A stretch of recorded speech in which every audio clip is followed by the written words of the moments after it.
আজকে আমি গিয়েছিলাম ঢাকা আঞ্চলিক পাসপোর্ট অফিসে, এটা কেরানীগঞ্জে অবস্থিত। আর সাথে গিয়েছিলাম লায়ন শপিং সেন্টারে। সেখানে কী ধরনের ফুড কোর্ট রয়েছে এবং খাবারের দাম কেমন এবং আঞ্চলিক পাসপোর্ট অফিসে কিভাবে যেতে হয়, আমি এটা সম্পূর্ণ আপনাদেরকে আজকে ভিডিওতে দেখানোর চেষ্টা করব। প্রথমে আমি একটি অটো নিয়ে নবাবগঞ্জ বাস স্ট্যান্ডে চলে গেলাম। বাস স্ট্যান্ডে আপনারা বাস এবং সিএনজি দুটোই পাবেন। বাসে যদি যেতে চান সেক্ষেত্রে আপনার ভাড়া লাগবে 80 টাকা এবং সিএনজিতে গেলে সেক্ষেত্রে ভাড়া লাগবে 100 টাকা। প্রথমে আমি সিএনজি নিয়ে নিলাম, তারপর সিএনজিতে করে কদমতলী যে বাস স্ট্যান্ড আছে সেখানে গিয়ে আমি নামবো। আমার এখান থেকে যেতে 50 মিনিটের মতো সময় লেগেছে। আপনাদের ক্ষেত্রে জ্যাম বা যে কোনো সমস্যার কারণে একটু সময় বেশি বা কমও লাগতে পারে। নবাবগঞ্জে যেহেতু প্রচুর নদী রয়েছে, তাই আপনারা আমার ভিডিওতে রাস্তার পাশে অনেক নদী এবং খাল বিল দেখতে পারবেন এবং অনেক ব্রিজ দেখতে পারবেন। যারা নবাবগঞ্জের বাসিন্দা তারা তো জানেনই, আর যারা জানেন না তারাও আমার ভিডিও দেখে নিতে পারেন। এবং নবাবগঞ্জে কিন্তু প্রচুর ঘোরার মতো জায়গা আছে। আপনারা ঢাকায় যারা থাকেন তারা ঢাকার খুব কাছাকাছি নবাবগঞ্জে এসে ঘুরে যেতে পারেন এবং সেক্ষেত্রে আপনার মাইন্ডটাও রিফ্রেশ হবে, যেহেতু এটা একটা গ্রামীণ পরিবেশ। আর এই গ্রামীণ পরিবেশের মধ্যে এখানে নানা ধরনের পার্ক রয়েছে, রেস্টুরেন্ট রয়েছে। এই তো আমি আপনাদের সাথে কিন্তু দেখিয়ে দিচ্ছি যে রাস্তার পরিবেশটা কত বেশি ভালো ছিল। যদিও আমি এই রাস্তায় রেগুলারই চলাচল করি, তারপরে যতই দেখি ততই ভালো লাগে, মনে হয় যে প্রতিদিনই নতুন আসি এরকম। রাস্তার ধারে এখানে নানা ধরনের ফলমূল পাওয়া যাচ্ছিল, যেমন নবাবগঞ্জের বিখ্যাত পিস ফলটাও কিন্তু আপনারা দেখতে পাচ্ছিলেন। এই তো দেখতে দেখতে আমরা কিন্তু কদমতলী বাস স্ট্যান্ডে চলে এসেছি।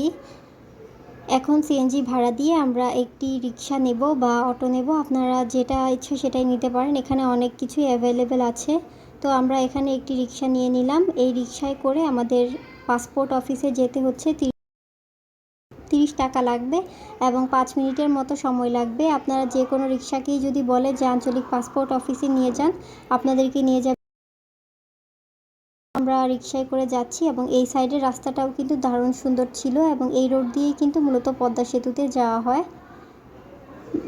এই রোড দিয়ে মাওয়া যাওয়া হয়, পদ্মা সেতুতে যাওয়া হয়। এই তো আমরা দেখতে দেখতে চলে যাচ্ছিলাম আমাদের পাসপোর্ট অফিসে এবং 5 মিনিটের মতো সময় লেগেছিল। আর ভাড়া হচ্ছে 30 টাকা। আপনাদের কাছে 50, 60 বা 100 টাকাও চেয়ে বসতে পারে, যেহেতু এটা অনেকের কাছেই একটা নতুন জায়গা এবং তারাও কিন্তু বোঝে যে এটা বেশিরভাগ মানুষের কাছে অপরিচিত জায়গা। যেহেতু আমাদের এটা পরিচিত ছিল এবং এটার ভাড়া সম্পর্কে আমরা আগে থেকেই জানতাম, তাই আমরা 30 টাকা দিয়েই গিয়েছিলাম। ওই তো ওই বিল্ডিংটা যে দেখা যাচ্ছে ওটাই কিন্তু আঞ্চলিক পাসপোর্ট অফিস। এই পাসপোর্ট অফিসের ভেতরে সব কিছু কিন্তু অনেক শৃঙ্খলার সাথে করা হয়। এখানে আপনাকে এক্সট্রা কোনো ঝামেলা পোহাতে হবে না, গিয়ে সেখানে সিরিয়াল দিলেই আপনার কাজ কিন্তু হয়ে যাবে। এই তো আমরা এখন পাসপোর্ট অফিসের ভেতরে ঢুকে যাব। ঢুকে আমরা হচ্ছে একদম 4 তলায় চলে গিয়েছিলাম, যেহেতু মেয়েদের কাজ 4 তলায় করা হয় আর ছেলেদের কাজ হচ্ছে 3 তলায় করা হয়। তো 4 তলায় গিয়ে আমরা প্রথমেই হচ্ছে সিরিয়াল দিয়ে নিলাম। সিরিয়াল দেওয়ার পরে জাস্ট ছবি তুলে আমরা চলে এসেছি। এখানে কিন্তু আমাদেরকে খুব বেশি ঝামেলা পোহাতে হয়নি, যদিও সিরিয়াল এর সময় দেওয়া ছিল 12:30টাতে। আমরা কিন্তু 10:30টার মধ্যে সিরিয়াল দিতে পেরেছি। তারা কিন্তু শেষ হওয়ার সাথে সাথে সিরিয়াল নিয়ে নিচ্ছিল এবং কোনো কিছুর কিন্তু ব্রেক হয়নি। কাজ শেষ করে আমরা বেরিয়ে গেলাম। যেহেতু আমরা এখানে খুব সকালে এসেছিলাম এবং আমাদের কাজ শেষ করতে করতে 11টা বেজে গিয়েছিল, তাই আমরা কিছু খাওয়ার জন্য কদমতলী যে লায়ন শপিং সেন্টার আছে সেখানে চলে যাব এবং ওখানে কিন্তু লায়নের যে সিনেমা হল সেটাও রয়েছে। তো আমরা ওই বিল্ডিংয়ে চলে গিয়েছি। তারপর আমরা একদম লিফটের সাথে উঠে গিয়েছিলাম, কারণ লিফটের সাথেই কিন্তু এটার যে ফুড কোর্টগুলো রয়েছে এখানে সবগুলো ফুড কোর্ট আপনারা একসাথেই পেয়ে যাবেন। এই তো আমরা লিফটে উঠে গেলাম এবং লিফট থেকে কিন্তু বাবুবাজার যে ব্রিজটা আছে সেটা দেখতে খুবই সুন্দর লাগছিল। আমি সেটাও একটু ভিডিও করে রেখেছি।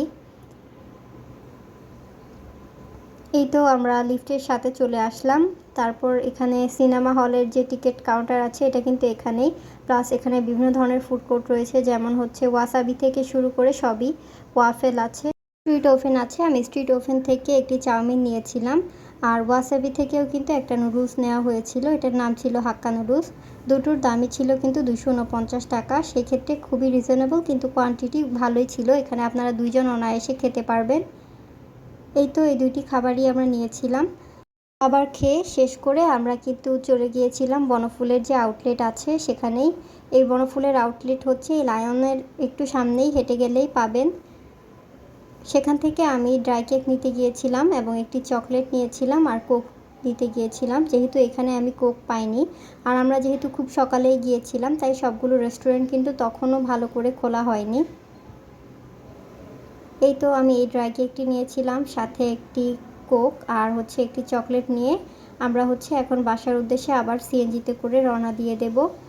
আর আসার সময় কিন্তু রাস্তায় প্রচুর পরিমাণে বৃষ্টি হচ্ছিল, যার জন্য আবহাওয়াটা খুবই ঠান্ডা ছিল।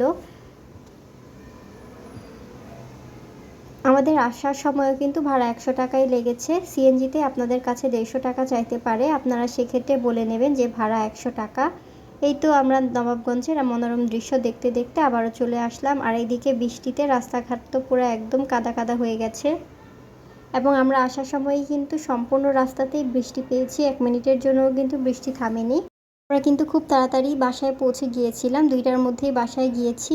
আর সকালে তো রওনা দিয়েছিলাম খুব সকালে, যেহেতু রাস্তায় কোনো জ্যাম ছিল না বা কোনো সমস্যা হয়নি, তাই 50 মিনিটের মধ্যেই বাসায় পৌঁছে গেছি।